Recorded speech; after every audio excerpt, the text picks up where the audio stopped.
손목 터널 증후군이라고 해서 손목이 아픈 병은 아니고 주로 엄지손가락에서부터 둘째, 셋째, 그리고 넷째 손가락의 반까지가 이렇게 저린 병입니다. 병이 진행하면 해당 부위의 감각이 둔해질 수 있고 더 진행하게 되면 엄지손가락 아래쪽의 근육이 약해져서 힘이 빠지는 증상을 보이기도 합니다. 일종의 말초신경병증이므로 병이 많이 진행하게 되면 감각 저하, 근력 저하가 오는 병이니 마비가 온다는 말씀도 어느 정도는 맞습니다.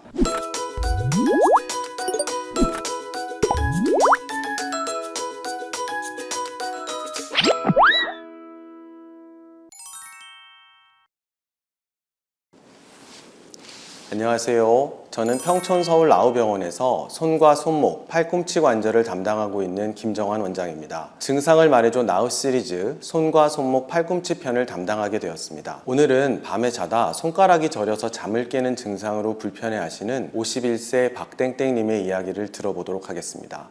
안녕하세요, 박땡땡님. 안녕하세요. 51세 박땡땡입니다. 네, 안녕하세요. 밤에 주무시다가 손이 저려서 잠을 깨신다고요? 네, 한 3달 정도 전부터 손가락이 좀 뻣뻣하고 저린 느낌이 있었는데 점점 저림감이 심해지더니 최근 1달 정도 전부터는 밤에 자다 손이 저려서 깨는 일이 많아졌습니다. 아, 그러시군요. 주무시다가 손이 저려서 깨셨을 때, 손을 털거나 했을 때 저림감이 줄어드는 느낌이 있으셨나요? 네, 저도 모르게 손이 저려서 손을 털면 저림감이 줄긴 하더라고요. 하지만 잠이 들면 또 저려서 깨기도 해요. 많이 힘드시겠네요. 증상이 심해진 계기가 있으셨을까요? 최근 들어 손을 많이 쓰실 일이 많아졌다던가 하는 일이 있으신지요? 6개월 정도 전부터 새로 마트에서 아르바이트를 시작하긴 했어요.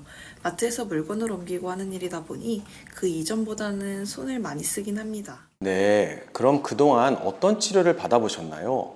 손이 좀 뻣뻣하고 저렸을 때 동네 병원에 갔더니 목 문제라고 하여 약 먹고 물리치료를 받았습니다. 근데 별로 좋아지는 것 같진 않았어요. 그래서 병원에 가지 않고 그냥 지냈는데 요즘 저림감도 너무 심하고 불편해서 다른 병원에 갔더니 손목에 주사를 맞아보자고 하더라고요.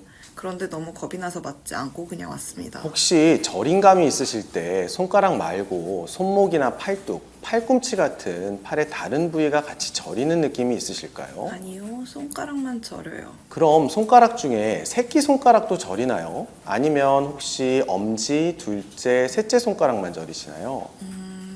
그냥 손이 저리다라고 생각했는데 지금 보니까 새끼손가락은 별로 안 저린 것 같아요. 3번째 손가락이 제일 저린 것 같고요. 네, 잘 알겠습니다. 지금까지 환자분의 말씀을 들어서는 손목 터널 증후군이 가장 의심이 됩니다. 맞아요. 주사 맞자고 한 병원에서도 손목터널 증후군이라고 했던 것 같아요. 그런데 그게 도대체 무슨 병인가요? 손목 터널 증후군은 손목에 있는 정상적인 손목 터널이라고 하는 구조물 안에 압력이 높아지면서 정중신경이라는 신경이 압박되어서 나타나는 병입니다. 손목 터널 증후군이라고 해서 손목이 아픈 병은 아니고 주로 엄지손가락에서부터 둘째, 셋째, 그리고 넷째 손가락의 반까지가 이렇게 저린 병입니다. 병이 진행하면 해당 부위의 감각이 둔해질 수 있고 더 진행하게 되면 엄지손가락 아래쪽의 근육이 약해져서 힘이 빠지는 증상을 보이기도 합니다. 간단하게 자가 진단하는 방법도 있는데요. 해당 영상을 참고하시면 좋습니다. 만일 엄지, 둘째, 셋째 손가락이 아닌 주로 새끼손가락 쪽에 저린 증상이 발생된다면 손목 터널 증후군이 아닌 팔꿈치 터널 증후군을 의심해 볼 수 있는데요. 그런 경우에는 해당 영상을 참고해 주세요. 그럼 마비가 온다는 말씀이신가요?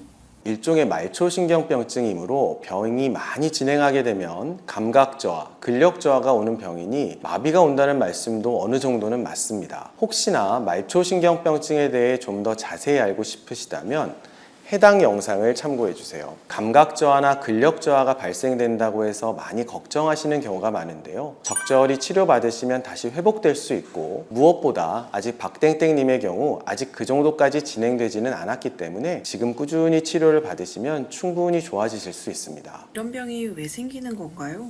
이 병 자체가 손목 터널 안에 압력이 높아지면서 생기는 질환이라고 말씀을 드렸는데요. 가장 흔한 원인은 손목 터널 안에 신경과 같이 지나가는 9개의 힘줄이 있는데 그 힘줄들의 염증이 발생돼서 증상이 유발되는 경우입니다. 힘줄이 부어서라고 생각하시면 되는데요. 손가락이 뻣뻣하시다 하셨는데 아마 힘줄이 부어서 그럴 것으로 보입니다. 이러한 염증의 가장 흔한 원인은 손가락의 사용이 많아서 그렇고요. 다른 원인은 없나요?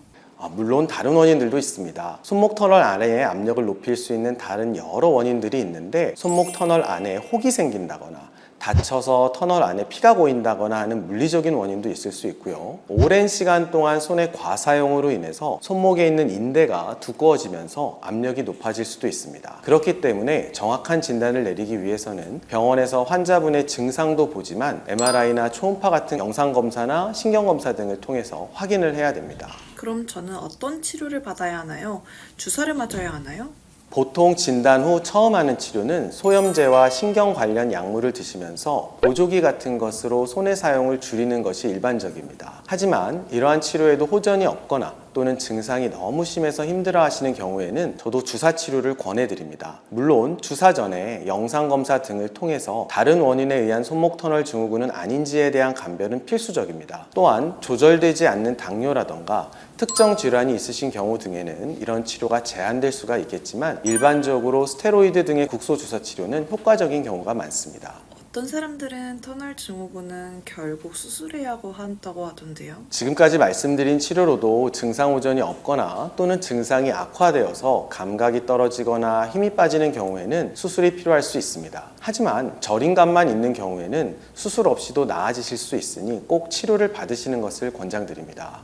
네, 알겠습니다. 일단 손을 전문적으로 보는 가까운 병원에 가서 진료를 받고 치료해 보도록 해야겠네요. 원장님 감사합니다. 감사합니다. 치료 잘 받으세요. 오늘은 많은 분들이 흔히 들어보신 질환이지만 막상 그 증상이나 양상에 대해서는 잘 모르시는 질환인 손목 터널 증후군에 대해서 알아보았습니다. 손을 많이 사용하시는 분들께 나타나는 병이다 보니 그냥 많이 써서 그래 하면서 저림감을 방치하시다 보면 나중에 병이 더 진행해서 감각도 떨어지고 힘도 빠지고 해서 고생하시는 분들도 많습니다. 증상을 방치하지 마시고 정확한 진단과 함께 적절한 치료를 받으시는 것이 좋으니 전문의의 진료를 꼭 보시기 바랍니다. 오늘의 영상이 도움이 되셨다면 구독과 좋아요, 알림 설정 부탁드리겠습니다.